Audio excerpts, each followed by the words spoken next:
So we're back after a week off for the Easter and Passover holiday, and joining me this week, pinch hitting for Congressman LaTourette, is Loren Coles. And this is kind of a special episode, not just because you're kind enough to join us this week, but we're not just talking about policy this week, we're actually talking about politics, and in particular, the 2016 presidential race, which is already underway, as shocking as that is to believe. Right. And in particular, one candidate, and that is Hillary Clinton, the former First Lady, former Senator, former Secretary of State. There's been a lot of talk. Obviously, Hillary Clinton is a name that everybody out there knows. And there's been a lot of talk about when would Hillary announce her run for 2016. And she just recently rented out office space that triggered an FEC requirement that she make the announcement within 2 weeks. So it seems like that the Hillary announcement could be coming any day now. And Loren, you're from Arkansas. That's right. You worked for former Senator Pryor from Arkansas. You know a lot about the Clintons. So let's talk a little bit about this. First off, I'd love to hear from you if you've got any ideas about when you think it makes sense for, obviously a Hillary announcement could come any day now. If you're kind of looking into your crystal ball, what makes sense? Right. Well, we've been thinking any day now for a while, right? Right, yeah. So I'm excited that the time is getting closer. I think for her, April 14th is Equal Pay Day, which is the day into this year that a woman holding the same job as a man has to work to earn the same that the man earned in the previous year. So I think that would make a lot of sense. Like you said, she signed a lease for office space in Brooklyn, so I think that it's soon, and April 14th, Tuesday, it's a great media day. All the stars are aligning for her on that. Well, and I think that one of the questions out there is kind of what kind of candidate that will Hillary Clinton be? And you mentioned Equal Pay Day and April 14th being a good day. And that would certainly be symbolic on a lot of levels. How much do you think that Hillary Clinton is going to kind of embrace this, her as the first potential female president, something that she didn't particularly do in her last run? How much do you think she's going to make that a part of who she is and who this campaign is? I think she has to. Not only will it be true that she'll be the first female major party candidate for president, I think, aside from the fact that that's true, I think that that's a good thing for her. She's got to excite the Democratic base. We saw that with President Obama, that the reason why he was able to sort of surge ahead of her and to win 2 presidential elections was because of all of the excitement surrounding his presidency and how inclusive it felt for so many people, particularly young voters. And I think that Hillary Clinton has to do that. I think she's got to embrace that piece of it, the gender piece of it, in order to excite the base. She's got to excite the left side of the base. Well, and you mentioned President Obama, and obviously the last time Hillary ran, she was the presumptive front runner, the presumptive nominee, and she didn't end up being the nominee. Right. Barack Obama came out and proved to be not just a formidable opponent, but in the end bested Hillary Clinton and ended up winning 2 presidential elections. So I think a lot of the question out there is how much of this is going to be a real run for Hillary and how much of this is going to be more of a coronation. She obviously starts off as the presumptive frontrunner here with lots of advantages. Do you think she ends up getting primary opponents?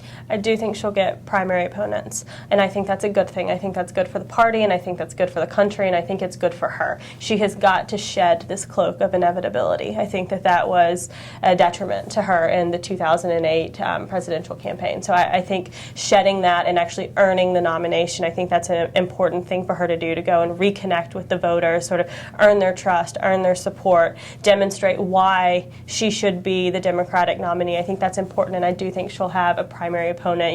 We know Lincoln Chafee from Rhode Island is in the race. I think that we'll see Martin O'Malley from Maryland in the race. It's possible that Vice President Joe Biden jumps in there. There's a long list of sitting senators who might jump in there. Amy Klobuchar, Mark Warner, Sherrod Brown from Ohio. There's a long list of people, and I think that she will have competition, and I think that's a good thing. Well, and you mentioned her, kind of shedding that cloak of inevitability, which was a detriment to her. Right. Seemed like, as an outsider watching the 2007-2008 Democratic primaries, she really became a much better candidate once that cloak of inevitability was gone.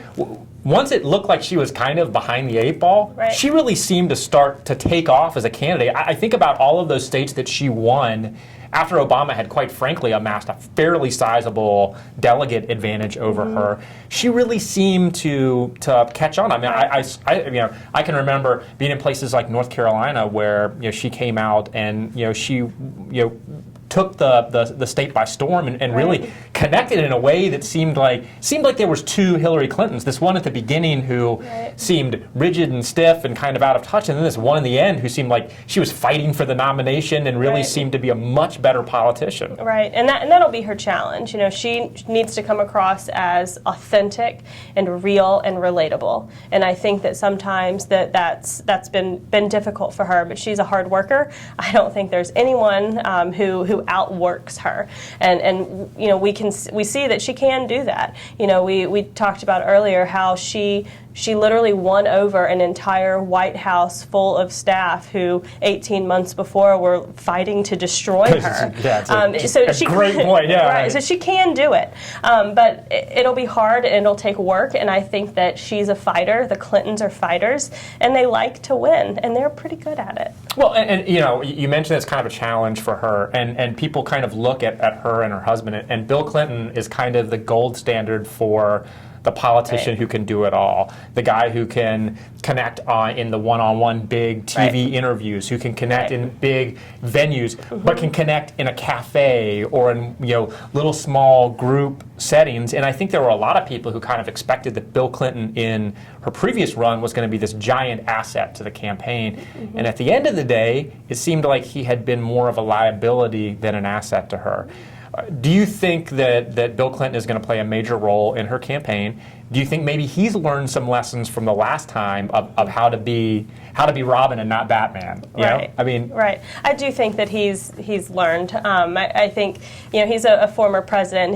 It's hard for him not to be the center of attention. I mean, there's not very many rooms that he walks into where he's not the most important person there. Yeah. But I think that he has adapted to that. He is learning. He brings a lot of strengths. He's very charming, very charismatic. He's very capable of taking a very complex policy issue and boiling it down into a couple of sort of brief talking points for folks who don't follow this stuff every day closely like we do, and that's an important skill, and that's I think that's something that she is not as good at as he is. So I think that's good, and I think having two smart people working together to solve problems is generally a very good thing.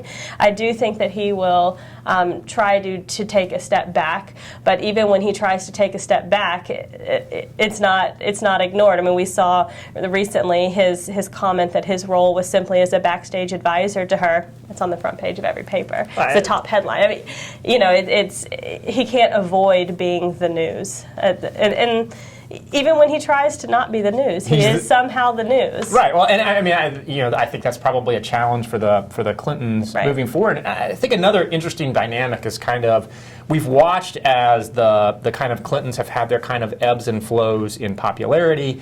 And scandals have hit, and they've rocked them, and then they've turned the corner and actually ended up, particularly Bill Clinton. I mean, it was kind of like, people talk about Ronald Reagan as like Teflon Ron, as like the Teflon president. Bill Clinton was really the Teflon president. The comeback kid. He really was. No matter what the scandal was, no matter how bad it looked for him, by the time it was all over, somehow he was in a better position than when he started.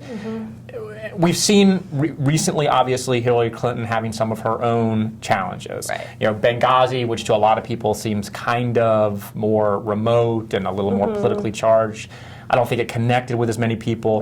The email thing, the private email server when she was Secretary of State, seems like one of those issues that has resonated more with individuals, and I think more because people understand, they understand the idea of, you wouldn't be sending these type of emails on your own private email server. That having been said, do you think that Hillary has the ability to do what Bill Clinton has done in the past, which is kind of take these these negatives, take these scandals, and somehow position yourself by the end that you're in a better place than you were when you started? I think she does. I think she has the ability to do it. I think that she will have to work very hard at doing it.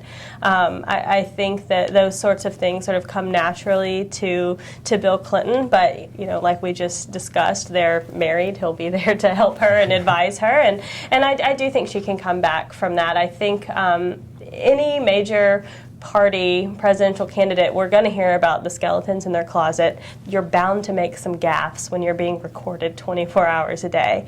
That kind of stuff is going to come up no matter who the candidates are. And I think pretty soon it's going to be information overload on all of these candidates. So I sort of think that that's more of a wash than anything. And I think that people know a lot about the Clintons. There's a lot of information out there about the Clintons, and I think it will be hard to find new things. Which I think is probably an advantage, and we certainly hear this in lots of political circles. That is there any candidate out there who's been more vetted than Hillary Clinton at this point? Right. And that for good and for bad. Right. Hillary's ceiling is probably a pretty low ceiling. She's not going to be a candidate who's going to go out and win 45 states. At the same time, she's not going to be a candidate whose basement is very low either. People have pretty strong opinions about who she is, and there's some margin in there for it to move. But at the end of the day, do you think that's more of an asset or a liability for her, particularly in a general election, that she's kind of a known commodity at this point? I think it depends on who the Republican nominee is. I think if we see Jeb Bush, who's sort of the GOP establishment candidate at the moment, if we see him get the GOP nomination, then I think that sort of negates this idea of dynasties and legacies and passing the torch back and forth between just a few families. That makes that a non-story. Right. If you see a candidate get the GOP nomination who's sort of more of a firebrand, more of a Ted Cruz, more of a Rand Paul, someone like that, then I think it'll be a very different race. And talking about how they're going to run the race, I had a policy question for you. Obviously, Bill Clinton was kind of the first new Democrat, the first new centrist Democrat that really remade the modern Democratic Party. It wasn't that long ago that the Democratic Party was the party of Jimmy Carter and Mike Dukakis and Walter Mondale, and a party that was losing national elections overwhelmingly. It was just getting trounced in national elections. Bill Clinton really remade the party and made him. He was the centrist Democrat. Obviously, we've seen the kind of rise of the progressive wing of the Democratic Party, the Elizabeth Warrens of the world, who want to push the party to the left. Do you think Hillary's going to run in the mold of the centrist Dem of her husband, more of that kind of new Democrat, or do you think she's going to have to worry about her progressive base and kind of move to the left, at least during the primaries?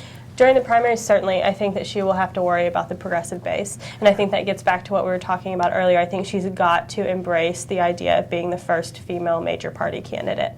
I think that she's got to find something to excite voters, a reason to get voters ginned up and ready for her and working for her and excited about her candidacy. And I think that the gender issue is the most obvious one. And is that a way? It's funny you mention that, because is that a way for her to kind of not appeal to the progressive base, not cater to her more leftist base, but at the same time excite the base? Because rallying around the idea of her being the first female president, obviously I can see where that would excite a lot of base Democratic voters.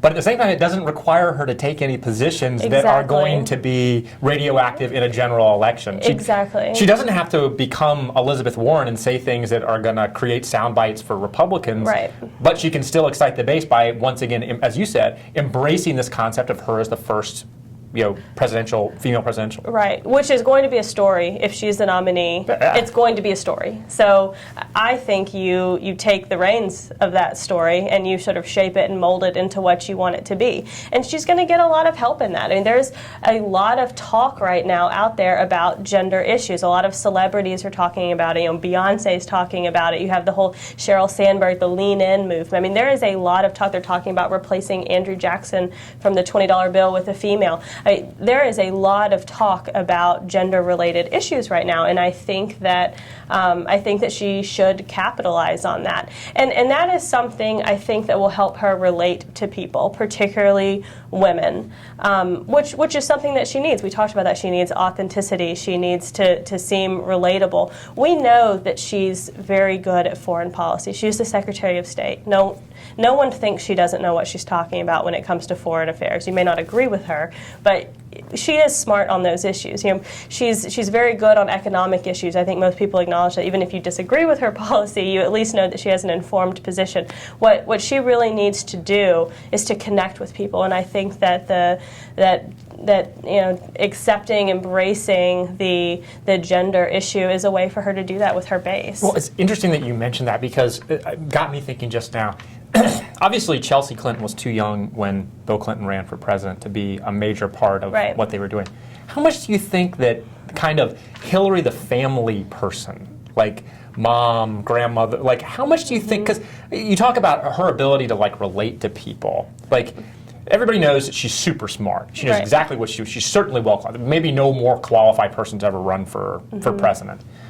But she has trouble connecting with people. Right. How much do you think we're going to see kind of, I don't think people think of Hillary as kind of Hillary the mom, Hillary the family person. Right. Like, how much do you think that could be an asset for her? I think Chelsea could be a huge asset for her. I think she was an asset for her in 2008, and I think that that Chelsea's been working with the Clinton Foundation more, and I think that as the foundation's gotten more high profile, and I think Chelsea has a lot to do with that. I think she can sort of engage and help excite the younger voters, which is going to be important. And I think, like you said, she's a grandmother now, and I mean, most people. If you're not a grandmother, you have a grandmother, you know a grandmother, and I think that's a very relatable quality. But yeah, and I think it takes her from this person. I mean, I think a lot of people think of Hillary Clinton as this very aloof, super smart, but this kind of very aloof person that most people just don't feel like they probably have a lot in common with. They always talk about like, you got to pass the kind of like you want to have a beer with him test, and it was what George W. Bush really had going for him. This idea that he was relatable. Right. He wasn't the everyman. He wasn't. He a child of privilege, but he seemed like the everyman. Right. Bill Clinton seemed like the everyman, the guy who like you could relate to, even if their backgrounds were so different than yours. You could relate to them. It'd be interesting to see whether or not Hillary can kind of tap into some of that, particularly around women's issues and being a mom and a grandmother and a kind of a side of her that we haven't really seen before. Right, and she does. She connects better on the ground. She connects better in smaller groups. I think her going and speaking at a diner, speaking at a coffee shop, holding signs with volunteers. That is the thing where she excels. Those sort of smaller group interactions. Giving a live prime time media interview or giving a speech to 10,000 people while standing on a podium. Those are the things that I think that she needs to improve on and can. She looks quite frankly, she looks overly scripted at times. Like it's those big like one-on-one interviews where you feel like she's going with the talking points that they gave her, or when she's doing like a speech in front of 5,000 or 10,000 people where she's sticking to the speech and she seems overly scripted, and then you see her in these times where she's out with volunteers standing on the street corner holding signs and she's laughing and she's having a good and all of a sudden it looks like two people. Right, exactly. I mean, there were pictures from the 2008 campaign of her, I think, chugging a beer in a bar, and people loved it. Absolutely. Text from Hillary, with her on her BlackBerry with the sunglasses. I mean, that was a sort of internet phenomenon for a couple of weeks there, and she has the ability to do that, to connect with people, to be authentic and to be real. She needs to find a way to translate it. Well, it's going to be interesting to watch over the next couple of months and couple of years, frankly. For political nerds like me, this is a very exciting time. So, Lauren, thanks for joining us this week, and I'm sure we'll have you back in the weeks and months ahead to talk about this again. Thanks. Look forward to it. Thanks for having me. Absolutely.